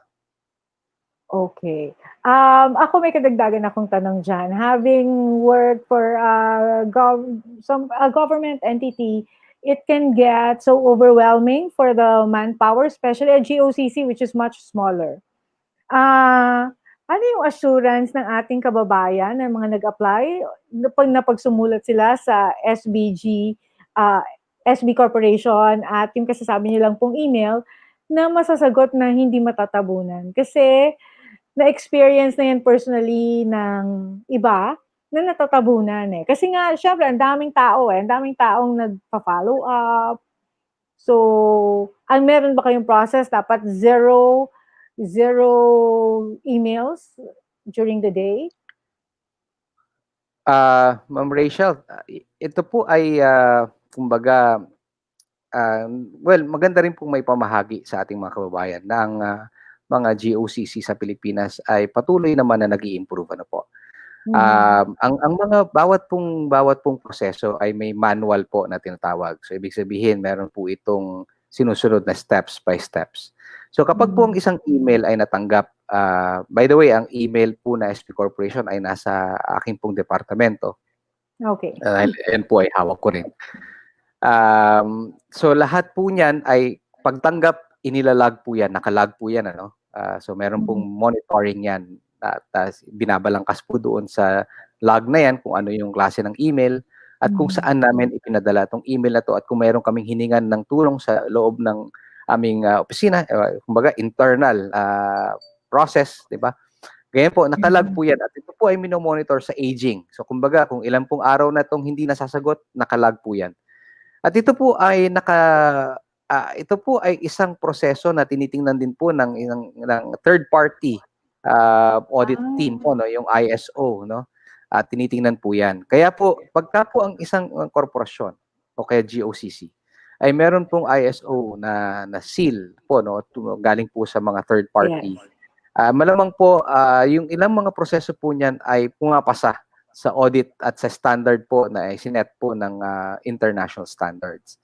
So, may pagmamalaki po namin na ang SP Corp po ay pasado po dyan sa ISO audit na yan. At yung mga proseso po namin ay kumbaga maaaring maulit at nakadokumento po. So, yan po ay maaasahan po ninyo, Ma'am Rachel.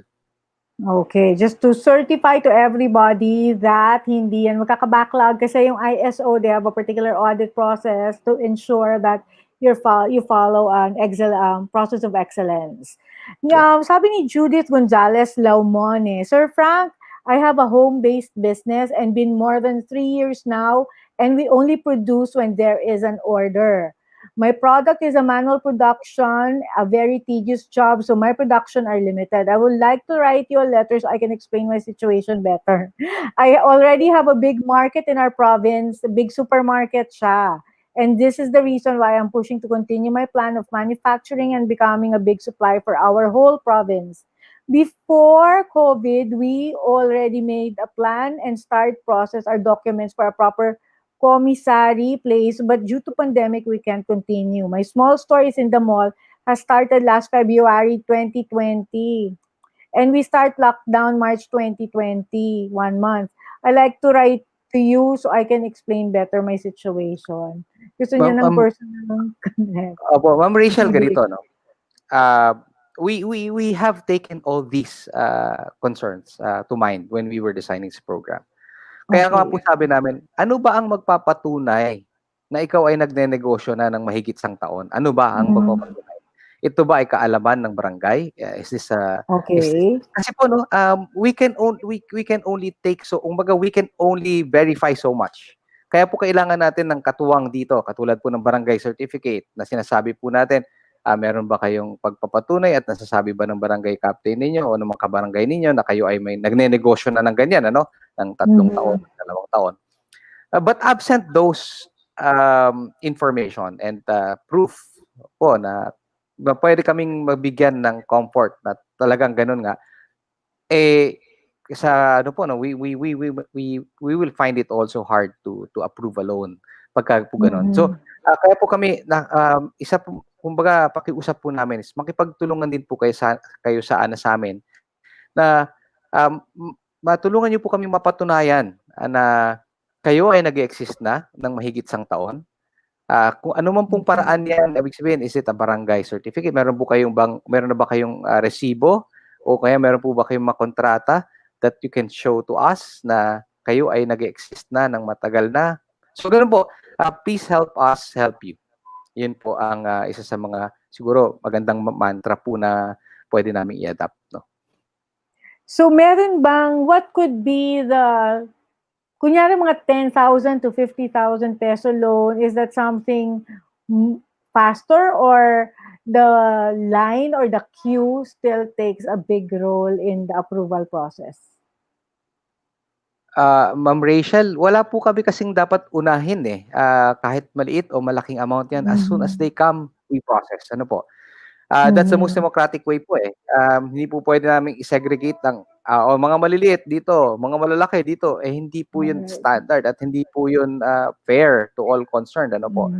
Kaya po, talaga po kahit na maliit, malaki, it's going to follow the queue. Tutuloy lang po yan sa pila.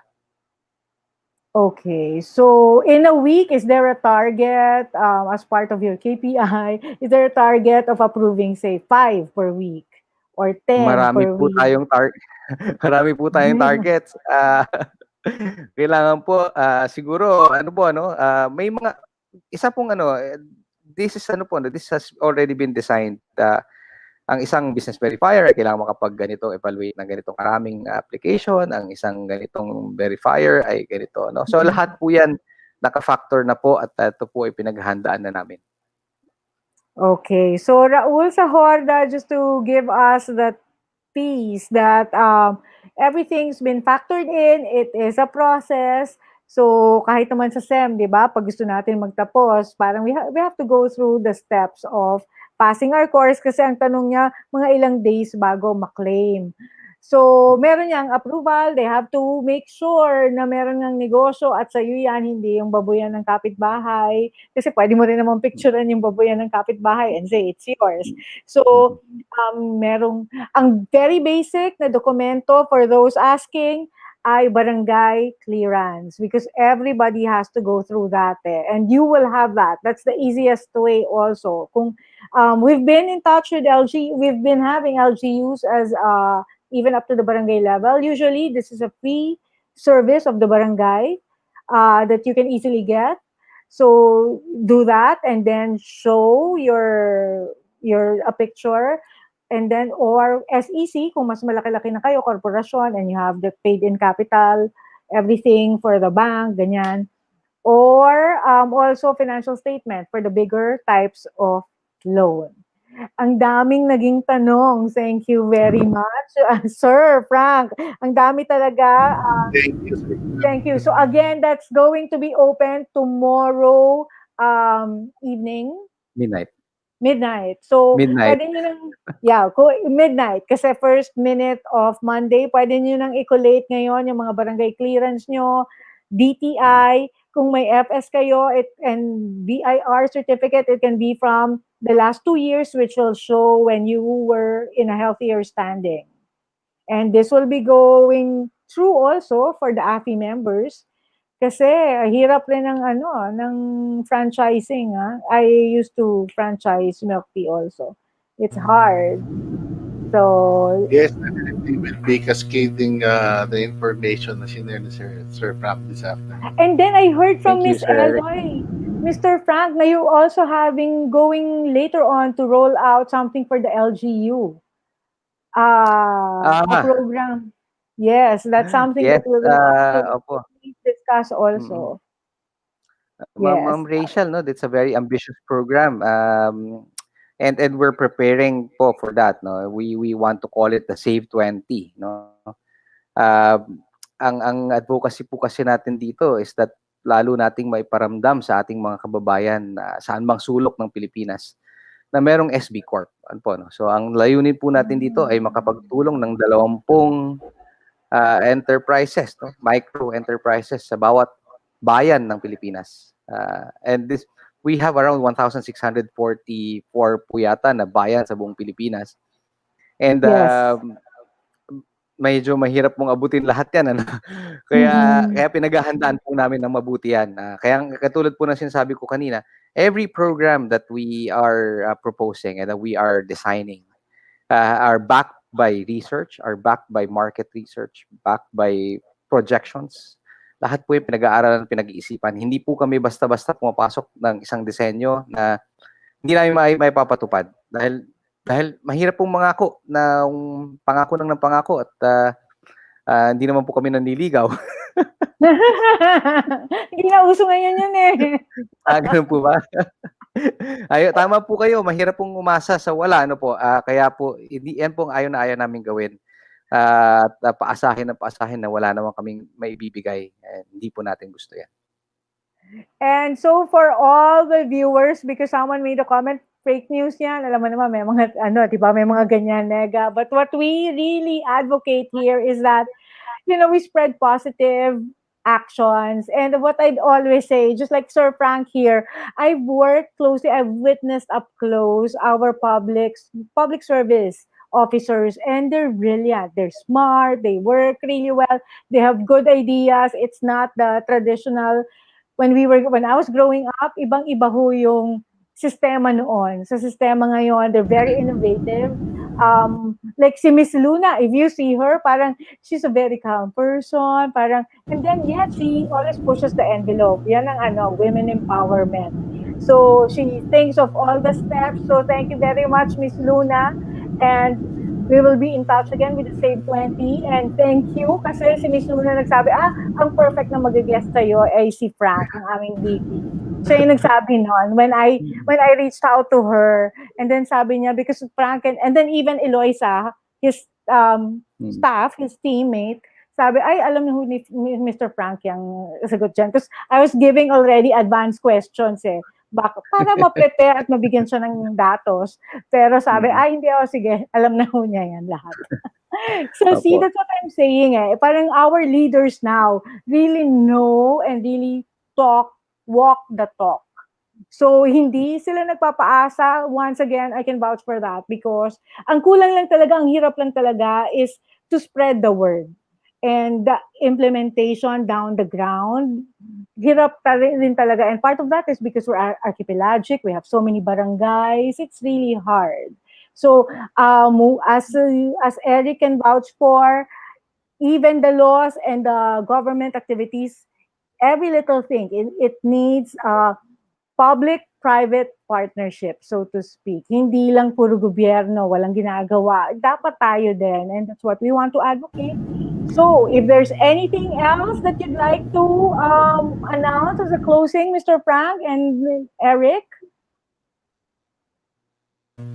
Sa akin lang, no, AFFI is fully supporting DTI and of course SB Corp. Well, if it's something noteworthy to say, 𝗙𝗂𝗏𝗏 is actually an honorary member of AFFI, Yes. even before he became DTI actually. So the strong partnership is there, and we'll assist SB Corp to share the news to our members and other MSMEs. And maraming salamat at mayroon kayong ganyang programa para sa mga nangangailangan, lalo Yes, ngayong and even natin. as we move forward, when we heal and rise as one, SB Corp will still be here because the advocacy is to really help MSMEs, which are the backbone of our economy. And for Mr. Frank, maraming salamat. Anything you'd like to remind our followers, the viewers of V81? Opo. First of all, maraming salamat po, Ma'am Rachele, and to the V81 radio community. Maraming salamat po sa pagbibigay sa amin ng pagkakataon na maipaliwanag ang aming programa. Sir Eric, maraming salamat po at sana nga maging katuwang namin kayo sa pagpapalaganap pa ng programa na ito sa inyong miyembro at sa iba pang mga kumbaga kaparte ng supply chain ninyo. At ang gusto lang po sana naming ipaalala sa ngayon, kapag po kayo ay naaprubahan ng pautang ng Small Business Corporation, please take care of your credit. Sana po alagaan niyo po ang tiwalang bibigay sa inyo ng pamahalaan upang sa gayon ay patuloy ninyo kaming maasahan. Yung pong other MSMEs will also benefit from the programs that we have laid out for micro and small medium enterprises.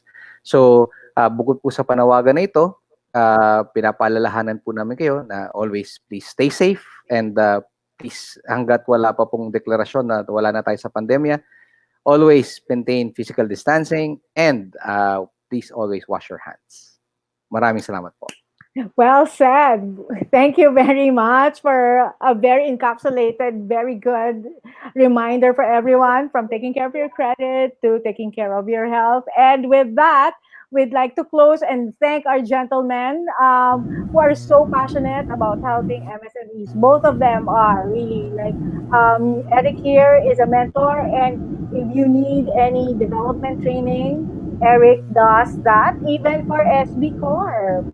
You can do the training, right, Eric? So that's something that you can talk about AFFI and AFFI as an organization, association. Yes. So that to help the 100, ilan na nga members ng AFFI? Around 300 plus. O 300 plus. Okay. So, maraming salamat Mr. Frank Gonzaga, Frank Lloyd Gonzaga, at kay Miss Luna Cacanando. Maraming salamat sa inyong and for all those who participated and asked your questions. Again, head to Small Business Corporation website, Google that, and then you'll find the application form. It will open by midnight tomorrow. Hence, that's first minute of Monday. Have a good weekend and stay safe, everybody. Please thank you. Please catch us on YouTube if you missed any of it, or Amazon Fire TV app, Amazon Echo, V81 radio app on iOS and Android. And I might be forgetting some other apps, but think of an app and V81 will be there. All right. Have a good one. Bye. Thank you, Rachel. Thank you, V81. Thank you very much, Eric. Thank you, Mr. Frank. Bye, sir. Happy weekend. Thank you. Happy Bye-bye. weekend. Happy weekend. Ano na nga ba ang nangyayari sa Pinas? May pagbabago ba? Umuunlad ba tayo? Kausapin natin ang iba't ibang namumuno sa mga lokal na pamahalaan at national agencies na sumusuporta sa mga proyekto para sa kaunlaran. Libutin natin ang iba't ibang lugar sa Luzon, Visayas at Mindanao para malaman ang mga pagbabago at mga bagong destinasyon. Kilalanin kung sino-sino ang mga nasa LGU. Ano ba ang impact ng LGU sa araw-araw nating pamumuhay? Learn more about your city dito sa KPI, Kaunlaran at Pagbabago para sa inyo. KPI, Kaunlaran at Pagbabago para sa inyo. Samahan si Rachele Bonos at Raul Santos tuwing Sabado, 1:00 ng hapon, Philippine Time. KPI, Kaunlaran at Pagbabago para sa inyo. KPI, Kaunlaran at Pagbabago para sa inyo. Dito lang yan para sa inyo sa V81 Radio.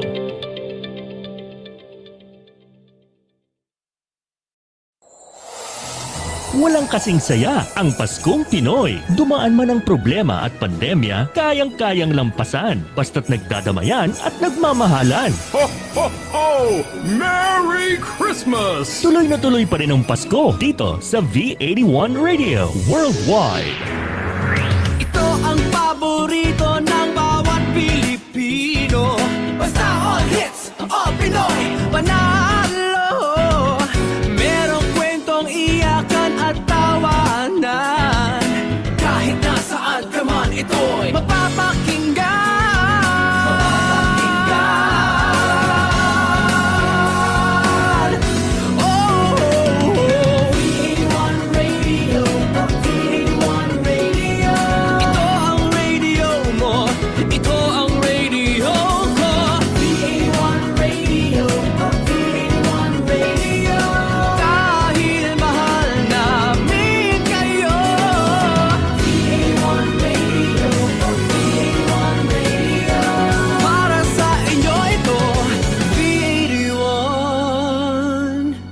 Radio.